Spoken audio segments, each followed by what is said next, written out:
Торлана тұрған терезеден түскен күн сәулесі мұны ұйқысынан оята алмай жатқандай еді.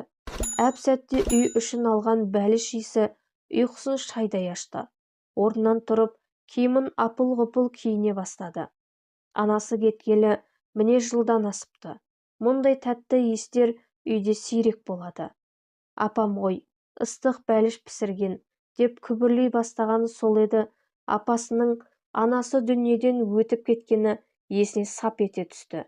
Түскені сол, көңілін мұң торлап, ыстық жас еріксіз көзден шықты. Мұның қыбырын естіген әкесі: «Ерсін, Ерсін, келші, мұнда ыстық бәліш пісірдім.